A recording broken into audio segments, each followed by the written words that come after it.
আমি স্নেহাশিস আর আমার channel study with স্নেহাশিসে আপনাদের স্বাগত।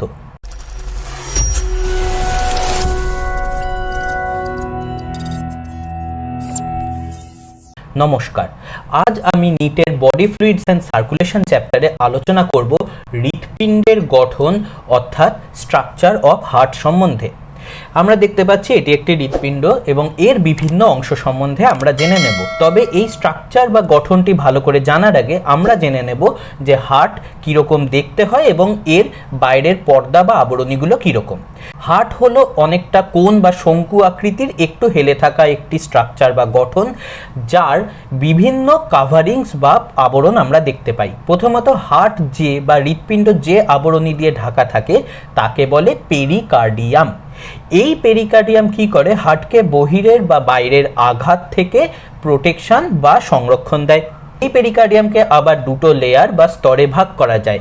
একটাকে বলা হয় আউটার বা বহিস্থ ফাইব্রাস পেরিকার্ডিয়াম এবং আরেকটাকে বলা হয় ভেতরের ইনার বা অন্তস্থ সেরাস পেরিকার্ডিয়াম। এই সেরাস পেরিকার্ডিয়ামকে আবার দুটো লেয়ার বা স্তরে ভাগ করা যায়। একটাকে বলে প্যারাইটাল লেয়ার বা প্যারাইটাল স্তর, আরেকটাকে বলে ভিসেরাল লেয়ার বা ভিসেরাল স্তর। এই প্যারাইটাল লেয়ার আর ভিসেরাল লেয়ারের মাঝখানে আবার একটা ছোট্ট ফাঁকা অংশ আমরা দেখতে পাই বা স্পেস দেখতে পাই, যাকে আমরা বলি পেরিকার্ডিয়াল ক্যাভিটি। তাহলে এই পেরিকার্ডিয়াল ক্যাভিটি হলো একটা গহ্বরের মতো বা ফাঁকা অংশ, যে অংশটা ওই প্যারাইটাল লেয়ার আর ভিসেরাল লেয়ারের মাঝখানটাতে থাকে। এই যে পেরিকার্ডিয়াল ক্যাভিটি, এই পেরিকার্ডিয়াল ক্যাভিটিতে এক জাতীয় তরল থাকে যাকে বলে পেরিকার্ডিয়াল ফ্লুইড। এখন এই পেরিকার্ডিয়াল ফ্লুইড কি করে? পেরিকার্ডিয়াল ফ্লুইড যেটা থাকে হৃৎপিণ্ডের বাইরে, সেটা বাইরের আঘাতটাকে শকটাকে অ্যাবজর্ব বা শোষণ করে নেয়। কীরকম? আমরা দেখেছি যখন কেউ অনলাইন শপিং করি, অনলাইন শপিংয়ের সাথে যে বাক্সটা আসে, সেই বাক্সের ভেতরে দেখেই আমরা প্রথমে বাবল র্যাপ বা এরকম বুদবুদের মতো একটা প্লাস্টিকের মোড়ানো থাকে, তার ভেতরে থাকে আমার জিনিসটা। কেন? ওই যে বাবল র্যাপটা থাকে, আসার সময় জার্কিং বা ঝাঁকাঝাঁকিতে যদি কোনো ধাক্কা লাগে, তাহলে ওই বাবল র্যাপটা ওই বাইরের থেকে আঘাত বা শকটাকে শোষণ করে নেয়, অ্যাবজর্ব করে নেয় এবং ভেতরের অংশটা বা ভেতরের যে জিনিসটা আমি কিনছি সেটাতে ভাঙাচোরা হতে দেয় না। সেই একই ওই বাবল র্যাপের কাজটা এখানে করে পেরিকার্ডিয়াল ফ্লুইড। কি করে? বাইরের ধাক্কা বা ঘর্ষণ কিছু এলে ওই তরলটা সেই শকটাকে শুষে নেয় এবং শুষে নেওয়ার ফলে তার ভেতরে থাকা হৃৎপিণ্ডে আর আঘাত লাগে না। তাহলে এরকম করে আমরা বুঝলাম যে এটা হলো হার্টের বা হৃৎপিণ্ডের বাইরের আবরণী। এরপর হৃৎপিণ্ড। হৃৎপিণ্ড আবার কি দিয়ে তৈরি? হৃৎপিণ্ডে থাকে হৃৎপিণ্ডের ওয়াল বা প্রাচীর, যাকে আমরা বলি হার্ট ওয়াল। এই যে হার্ট ওয়াল বা হৃৎপিণ্ডের প্রাচীর, এটাকে আবার তিনটে স্তরে ভাগ করা যায়। সবচেয়ে বহিস্থ বা বাইরের স্তরটাকে বলে এপিকার্ডিয়াম। এই এপিকার্ডিয়ামকে আমি একটু আগেই বললাম যে সেরাস পেরিকার্ডিয়ামের একদম ভেতরের লেয়ার বা স্তরটাকে বলে ভিসেরাল লেয়ার। এই ভিসেরাল লেয়ারটাই হলো এপিকার্ডিয়াম। এই এপিকার্ডিয়ামের পরের যে লেয়ারটা থাকে তাকে বলে মায়োকার্ডিয়াম। মায়োকার্ডিয়াম কি? মায়োকার্ডিয়াম তৈরি হৃৎপিণ্ডের যে পেশিগুলো অর্থাৎ কার্ডিয়াক মাসেল দিয়ে তৈরি হয় মায়োকার্ডিয়াম। এই কার্ডিয়াক মাসেল বা হৃৎপেশির ওপরই ইলেকট্রিক্যাল কারেন্ট বা বৈদ্যুতিক প্রবাহ তৈরি হয়, যেটাকেই আমরা মেজার করি ইসিজি বা দিয়ে। এই ইসিজি কীরকমভাবে কাজ করে, কি হয়, সেটা জানতে আমার আগের ভিডিওটি দেখবেন এবং এছাড়াও বায়োলজির অন্যান্য বিভিন্ন লেকচার বাংলা এবং ইংলিশে দেখতে আমার চ্যানেল স্টাডি উইথ স্নেহাশিসকে নিশ্চয়ই সাবস্ক্রাইব করে বেল আইকনটি প্রেস করবেন। এই মায়োকার্ডিয়ামের পরের আবার যে স্তরটি এবং সবচেয়ে ভেতরের স্তর হৃৎপিণ্ডের প্রাচীরের, সেটাকে বলে এন্ডোকার্ডিয়াম। তাহলে এপিকার্ডিয়াম, মায়োকার্ডিয়াম আর এন্ডোকার্ডিয়াম, এই তিনটি স্তর দিয়ে তৈরি হয় হৃৎপিণ্ডের প্রাচীর বা হার্ট ওয়াল। তাহলে এবার আসা যাক হৃৎপিণ্ডের গঠন সম্বন্ধে। হৃৎপিণ্ডের গঠনের প্রথমেই আমরা জানি, এখানে আমরা একটা রেখাচিত্র থেকেও দেখতে পাচ্ছি, যেটাকে যদি একটা হৃৎপিণ্ডের রেখাচিত্র বলি, তাহলে হৃৎপিণ্ডে চারটি প্রকোষ্ঠ মানুষের থাকে, যথা লেফট অ্যাট্রিয়াম বা বাম অলিন্দ, রাইট অ্যাট্রিয়াম বা ডান অলিন্দ, লেফট ভেন্ট্রিকেল বা বাম নিলয় এবং রাইট ভেন্ট্রিকেল বা ডান নিলয়। আমরা দেখতে পাচ্ছি এই ছবিতে যে যেটাকে আমরা লেফট বা বাম অলিন্দ বা বাম নিলয় বলছি, সেটা কিন্তু ডান দিকে। কেন?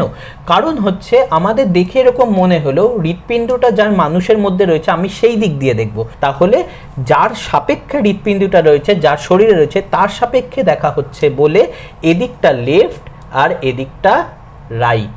ঠিক আছে? তাহলে এই যে হৃৎপিণ্ডের গঠনটা আমরা এখানে দেখতে পাচ্ছি। এখানে আমরা কি দেখতে পাচ্ছি? সবার আগে আমি দেখছি হৃৎপিণ্ডের রক্ত কোথা থেকে আসছে। সবার আগে রাইট অ্যাট্রিয়াম বা ডান অলিন্দে রক্ত আসছে।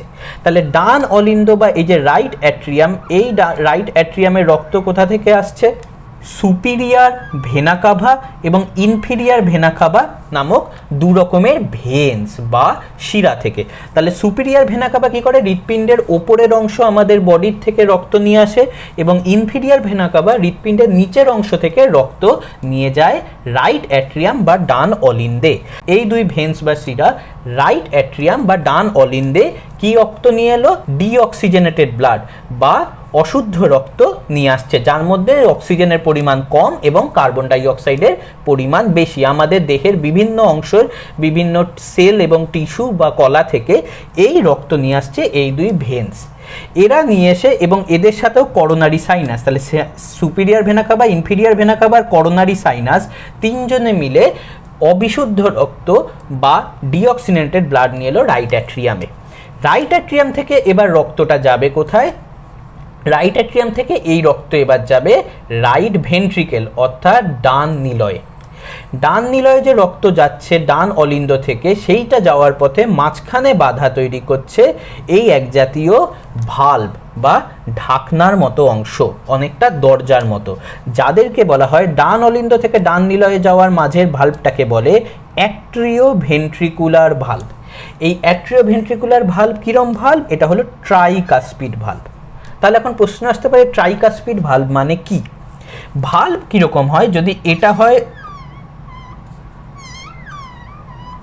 ওপেনিং বা অংশটা যার মাধ্যমে এখান থেকে এখান রক্ত যাবে, সেখানে আছে এই ভাল্ব। ভাল্ব কিরম দেখতে হয়? একটা হলো বাইকাসপিড বা দ্বিপত্র ভাল্ব বা দ্বিপত্র কপাটিকা, আর একটা হলো ট্রাইকাসপিড বা ত্রিপত্র কপাটিকা বা ত্রিপত্র ভাল্ব। কিরকম? বাইকাসপিড ভাল্ব মানে হলো দুটো ঢাকনা, অর্থাৎ দুটো পাল্লার দরজা যেরকম হয়। দুটো পাল্লার দরজা মানে কি? আমরা দেখেছি কাঠের দরজা যদি দুটো পাল্লা দিয়ে তৈরি হয়, এরকম হচ্ছে একটা মাঝের এদিকটা একটা পাল্লা, এদিকটা একটা পাল্লা, এটা কি হয়? ত্রিপত্র কপাটিকা। ত্রিপত্র কপাটিকা মানে কি? যে একটা দরজা যার তিনটে পাল্লা রয়েছে। কিরকম হতে পারে? এরকম হতে পারে, এটা একটা পাল্লা, এটা একটা পাল্লা আর এটা একটা পাল্লা। ঠিক আছে, এটা হলো তিনটে পাল্লা দিয়ে তৈরি হওয়া একটা ভাল্ব বা ত্রিপত্র কপাটিকা ট্রাইকাসপিড। তাহলে এটা বাইকাসপিড, এটা ট্রাইকাসপিড। এখন কিভাবে কাজ করে? আমি যেরকম এক্ষেত্রে দেখতে পাচ্ছি, রক্ত যখন রাইট অ্যাট্রিয়াম বা ডান অলিন্দ থেকে ডান নিলয়ে যাবে, তখন এই যে ভাল্ব, এই ত্রিপত্র কপাটিকা বা ট্রাইকাসপিড ভাল্ব কি হয়? রক্তটা এসে যেই এর ওপর চাপ দেয়, অর্থাৎ এখান থেকে রক্তটা যখন নামার জন্য চাপ দেয়, তখন এই ভাল্বগুলো ভেতরে নিচের দিকে খুলে গেল, তিনটে ভাল্ব নিচের দিকে খুলে গেল, রক্তটা ঝরঝর করে রাইট ভেন্ট্রিকেল বা ডান নিলয়ে চলে গেল। যেই ডান নিলয়ে ভরে গেল রক্তটা, তখন রক্তটা একটা চাপ তৈরি করে, কারণ এখানে বেশি রক্ত হয়ে গেছে, রক্তটা আবার ফিরে যাওয়ার চেষ্টা করবে। যেই রক্তটা আবার রাইট অ্যাট্রিয়াম বা ডান অলিন্ডে ফেরার চেষ্টা করবে, তখন কি হয়? এই ভাল্ব বা দরজার পাল্লাগুলো কিন্তু একদিকে খোলে, অর্থাৎ শুধু নিচের দিকে নাবে। তাই যেই নিচ থেকে আবার রক্তটা ওপরে চাপ দেবে, ভাল্বগুলো ওপরে উঠবে, কিন্তু ওপরে উঠে আর ওপর দিকে খুলবে না, ধুম করে আওয়াজ হয়ে বন্ধ হয়ে যাবে। ওর জন্য এখানে ভাল্বগুলো একদিকেই খোলে, তাই রক্তটা যেহেতু শুধু ভাল্বটা নিজের দিকে খোলে, রক্তটা নিচেই নামবে, ওপরে ফেরত যেতে পারবে না। তাহলে এরকম করে রাইট ভেন্ট্রিকেল বা ডান নিলয়ে রক্ত চলে এলো। ডান নিলয়ে রক্তটা আসার পর কি হচ্ছে? এই রক্তটা যাচ্ছে পালমোনারি আর্টারি বা পালমোনারি ট্রাঙ্ককে। এই পালমোনারি আর্টারি বা পালমোনারি ট্রাঙ্ক, আর্টারি মানে কি? ধমনী। এই ধমনীর মধ্যে রক্ত রাইট ভেন্ট্রিকেল অর্থাৎ এখান থেকে বেরোচ্ছে। রাইট ভেন্ট্রিকেল থেকে পালমোনারি ধমনী বা পালমোনারি আর্টারির মাধ্যমে রক্ত, কি রক্ত? ডিঅক্সিজেনেটেড, যেখানে বেশি কার্বন ডাই অক্সাইড, কম অক্সিজেন আছে, গেল। এই পালমোনারি আর্টারি দিয়ে রক্তগুলো বেরিয়ে পালমোনারি আর্টারিটা দুটো ভাগে ভাগ হয়ে দুটো লাংসে যাবে। তাহলে এটা গিয়ে কোথায় যাবে? দুটো লাংসে গেল। ঠিক আছে, এই দুটো লাংসে যেই গেল, দুটো লাংসে রক্তের মধ্যে ডিঅক্সিজেনেটেড থেকে অক্সিজেনেটেড হবে, অর্থাৎ কি? এখানে অক্সিজেন রক্তে যুক্ত হবে এবং অক্সিজেন রক্তে যুক্ত হওয়ার ফলে কি হবে? রক্তটা বেশি অক্সিজেন যুক্ত বা বিশুদ্ধ রক্তে কনভার্টেড হবে। এখন দুটো লাং থেকে যে বিশুদ্ধ রক্তে কনভার্টেড হলো, এই রক্তগুলো এবার আবার লাং বা পালমোনারি অংশ থেকে পালমোনারি ভেন্স এর মাধ্যমে এই দুদিক দিয়ে দুটো লাং থেকে দুটো করে টোটাল 4টে পালমোনারি ভেন্সের মাধ্যমে কি হবে, রক্তটা আসবে, অক্সিজেনেটেড রক্ত আসবে লেফট অ্যাট্রিয়াম বা বাম অলিন্দে। তাহলে বাম অলিন্দে এখন অক্সিজেনেটেড ব্লাড চলে এলো। প্রথমে কি হয়েছিল, তাহলে superior vena cava, inferior vena কাভার করোনারি সাইনাসের মাধ্যমে CO2 বা ডিঅক্সিজেনেটেড ব্লাড এসেছিল রাইট অ্যাট্রিয়ামে, সেখান থেকে ট্রাইকাসপিড ভালভ বা ত্রিপত্র কপাটিকার মাধ্যমে রক্তটা গেছিল রাইট ভেন্ট্রিকেল বা ডান নিলয়ে, ডান নিলয় থেকে ডিঅক্সিজেনেটেড ব্লাড গেল তাহলে লাং বা ফুসফুসে, লাং বা ফুসফুস থেকে এরা আবার ফেরত চলে এলো লেফট অ্যাট্রিয়াম বা বাম অলিন্দে, বাম অলিন্দে অক্সিজেন যুক্ত রক্ত এলো। তাহলে বাম অলিন্দ বা লেফট অ্যাট্রিয়ামে অক্সিজেনেটেড ব্লাড আসার পর সেই অক্সিজেনেটেড ব্লাড অ্যাট্রিয়াম বা অলিন্দে চাপ তৈরি করে সেটা যাবে লেফট ভেন্ট্রিকেল বা বাম নিলয়ে। এখন বাম অলিন্দ থেকে বাম নিলয়ে যে অক্সিজেনেটেড ব্লাডটা যাবে এরম করে, সেইটা যাওয়ার সময় আবার যে কপাটিকা বা ভাল্বটা পড়বে তাকে বলে মিট্রাল ভাল্ব। এই মিট্রাল ভাল্ব কিরম ভাল্ব, বাইকাসপিড অর্থাৎ দ্বিপত্র, অর্থাৎ দুটো দরজার মতো ঢাকনা আছে। কিরম দেখতে হয়, এটা হলো একটা বাইকাসপিড ভাল্ব। আমি দেখতে পাচ্ছি এখানে জাস্ট দুটো, যেরকম ট্রাইকাসপিডে একটা দুটো তিনটে ভাল্ব ছিল বা তিনটে কপাটিকা ছিল, এক্ষেত্রে দুটো কপাটিকা। এরাও একইভাবে একদিকেই শুধুমাত্র খোলে, যেই একদিকে খোলে রক্তটা তাহলে লেফট অ্যাট্রিয়াম বা বাম অলিন্দ থেকে চাপ দিলে ভাল্ব খুলে গেল, রক্ত বাম নিলয়ে গেল।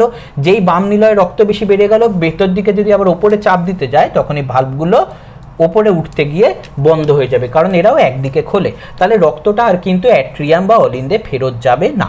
ঠিক আছে, এক্ষেত্রে একটা জিনিস বলা হয়নি যে এই যে রাইট ডান নিলয় থেকে রক্তটা যে পালমোনারি আর্টারি বা ট্রাঙ্কের মধ্যে রক্ত ঢুকছিল, এখানেও এক রকমের ভাল্ব থাকে যাকে বলে পালমোনারি ভাল্ব।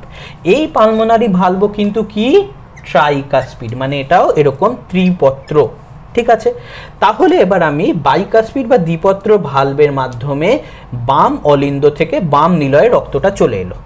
বাম অলিন্দ থেকে বাম নিলয়ে রক্তটা আসার পর বাম নিলয় থেকে এই অক্সিজেনেটেড ব্লাড আবার এই আর্টারি, যেটাকে প্রধান আর্টারি বা অ্যাওর্টা বলে, এই অ্যাওর্টার মধ্যে ঢোকার চেষ্টা করবে। এটা হলো অ্যাওর্টা। তাহলে এই অ্যাওর্টার মধ্যে বাম নিলয় থেকে রক্ত ঢুকবে। এখন এই ঢোকার সময় আবার অ্যাওর্টাতে যে ভাল্বটা থাকে তাকে বলে অ্যাওর্টিক ভাল্ব। এই অ্যাওর্টিক ভাল্বেরই আবার আরেকটা কি নাম, সেমিলুনার ভাল্ব। এই সেমিলুনার ভাল্ব কিরকম ভাল্ব, ত্রিপত্র বা ট্রাইকাসপিড ভাল্ব, অর্থাৎ এই রকম। তাহলে আমি দেখতে পাচ্ছি টোটাল 4টে ভাল্ব, যার মধ্যে একমাত্র মিত্রাল ভাল্ব বা যেটা বাম অলিন্দ থেকে বাম নিলয়ে যাওয়ার পথে পড়ে সেটাই খালি দ্বিপত্র বা বাইকাসপিড, তাছাড়া বাকি 3টে ভাল্বই কিন্তু হলো ত্রিপত্র বা ট্রাইকাসপিড। এখন তাহলে কি হলো, এই অক্সিজেনেটেড ব্লাড যেই অ্যাওর্টা বা প্রধান আর্টারিটার মধ্যে বা ধমনির মধ্যে ঢুকলো, এই ধমনি দিয়ে এই অক্সিজেনেটেড রক্ত বা অক্সিজেন বেশিযুক্ত রক্ত সারা দেহে বা বডিতে ছড়িয়ে পড়বে। তাহলে কি বুঝলাম, সারা বডির থেকে টিস্যু, কোষ টিস্যু ইত্যাদির থেকে ডিঅক্সিজেনেটেড বা কম অক্সিজেনযুক্ত রক্ত superior vena cava, inferior vena CAVA, coronary sinus এগুলোর মাধ্যমে আসে রাইট অ্যাট্রিয়াম বা ডান অলিন্দ। ডান অলিন্দ থেকে ট্রাইকাসপিড ভাল্ব হয়ে যায় ডান নিলয়। ডান নিলয় থেকে পালমোনারি আর্টারির মাধ্যমে রক্তটা যায় দুটো ফুসফুসে। এইটা দুটো ফুসফুসে রক্ত যাওয়ার পর রক্তের অক্সিজেনের পরিমাণ বৃদ্ধি পায়, অর্থাৎ ডিঅক্সিজেনেটেড থেকে রক্তটা অক্সিজেনেটেড বা বিশুদ্ধ রক্তে পরিণত হয়। এই বিশুদ্ধ রক্ত আবার দুটো লাংস থেকে বেরোনো পালমোনারি ভেন বা ফুসফুসীয় শিরার মাধ্যমে এসে পৌঁছয় কোথায়, বাম অলিন্দে। বাম অলিন্দ থেকে আবার 4টে ফুসফুসীয় শিরার মাধ্যমে প্রত্যেকটা ফুসফুস থেকে দুটো করে এলো বাম অলিন্দে। বাম অলিন্দ থেকে আবার বাইকাসপিড বা দ্বিপত্র কপাটিকের মাধ্যমে রক্তটা যায় বাম নিলয়ে। বাম নিলয় থেকে রক্তটা এবার বেরিয়ে যায় অ্যাওর্টার মাধ্যমে। এই রক্ত বাম নিলয় থেকে বেরিয়ে যায়, গিয়ে সারা বডিতে ছড়িয়ে যায়। এখন আমি দেখতে পাচ্ছি যে বিভিন্ন জায়গায় কিন্তু এই হার্টের ওয়াল বা হৃৎপিণ্ডের প্রাচীরটা বিভিন্নভাবে পুরু, এবং সবচেয়ে বেশি পুরু কোথায় হবে? বাম নিলয় অংশের হৃৎপিণ্ডের প্রাচীর বা হার্ট ওয়াল সবচেয়ে পুরু। কেন? কারণ বাম নিলয়কে সবচেয়ে বেশি কাজ করতে হয়, তাকে এতটাই চাপ দিতে হয় যাতে রক্ত সারা দেহে ছড়াতে পারে। ওর জন্য বেশি চাপ দেওয়ার জন্য বেশি জোর দরকার, তাই এখানকার মাসেল বা এখানকার পেশি, বাম নিলয়ের পেশিগুলো সবচেয়ে পুরু হয়। ঠিক আছে, এবার এখানে আমি তাহলে পুরো স্ট্রাকচারটাতে একটা কোশ্চেন থাকছে যে এই মাঝের জিনিসটা কি।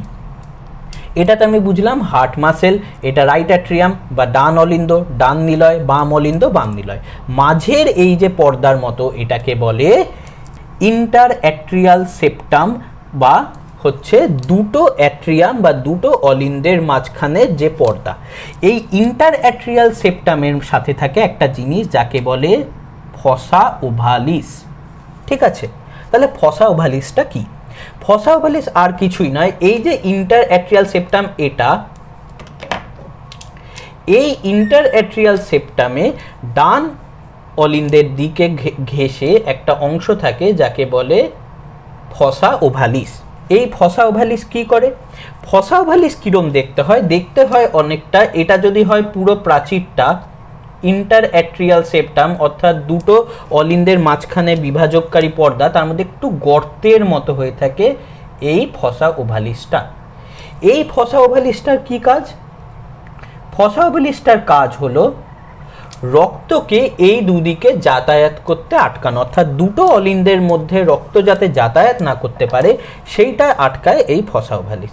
এবার কথাটা হচ্ছে এই যে মাঝের যে সেপ্টাম বা যে বিভাজনকারী পর্দাটা রয়েছে ইন্টার অ্যাট্রিয়াল সেপ্টাম, এ তো নিজেই দুদিকে রক্ত যাতায়াতকে আটকাচ্ছে, তাহলে ফসা ওভালিসের দরকার কি? আসলে ফসা ওভালিসের দরকার এখন নয়, আমাদের জন্মের আগে আমরা যখন গর্ভাবস্থায় থাকি তখন কি হয়? গর্ভাবস্থায় আমরা বাইরের থেকে অক্সিজেন বা বায়ু পাই না, তার জন্য আমাদের ফুসফুস কাজ করে না। আমরা অক্সিজেন কোথা থেকে পাই? আমাদের মাতৃদেহে থাকা প্ল্যাসেন্টা বা অমরা থেকে আমরা অক্সিজেন পাই। তাহলে যেহেতু ফুসফুস কাজ করছে না, তার মানে কি হচ্ছে, এই যে রক্তটা এখান দিয়ে ঘুরে ফুসফুস হয়ে আবার এখানে আসতো, সেটা আর হচ্ছে না। যেহেতু এখান থেকে রক্ত এদিকে ফুসফুসের মাধ্যমে যেতে পারছে না, তাই রক্ত যাতে হৃৎপিণ্ডের দুটি ভাগে যাতায়াত করতে পারে তার জন্য এখানে একটা ফুটোর মতো অংশ থাকে আমাদের গর্ভাবস্থায়, ফিটাস অবস্থায়। এই ফুটোর মতো অবস্থাটাকে বলে ফোরামেন ওভেল। এই ফোরামেন ওভেল কি করে? এই ইন্টারঅ্যাট্রিয়াল সেপ্টামের ওপর গর্ভাবস্থায় একটা ছোট্ট ফুটোর মতো বা গহ্বর থাকে যেটাকে বলে ফোরামেন ওভেল, যার মাধ্যমে ডান অলিন্দ থেকে বাম অলিন্দের মধ্যে রক্ত যাতায়াত করতে পারে। কেন এটা দরকার? যেহেতু আমাদের ফুসফুস গর্ভাবস্থায় কাজ করছে না, তাই রক্ত যাতায়াত যাতে হৃৎপিণ্ডের দুটি অংশের মধ্যে হয় সেটা, বা দুটো দিকের মধ্যে হয় সেটা নিয়ন্ত্রণ করে ফোরামেন ওভেল। এখন জন্মের পর কি হয়? আমাদের ফুসফুস সক্রিয় হয়ে ওঠে। যেই ফুসফুস সক্রিয় হয়ে উঠলো, সঙ্গে সঙ্গে আমাদের রক্ত একদিক থেকে আরেক দিক যাওয়ার জন্য লাং কাজ করছে বা ফুসফুস কাজ করছে, আর এই ফুটোটা দরকার নেই।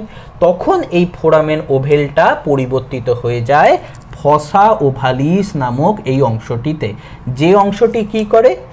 একটা ছোট্ট ঢাকনার মতো তৈরি করে ফোরামেন ওভেলকে ঢেকে দেয়, যার ফলে আর আমাদের রক্ত হৃৎপিণ্ডের মধ্যেই ডান দিক বা দিক যাতায়াত করতে পারে না, অর্থাৎ অক্সিজেনেটেড আর ডিঅক্সিজেনেটেড ব্লাড জন্মের পরে আর মিশতে পারে না।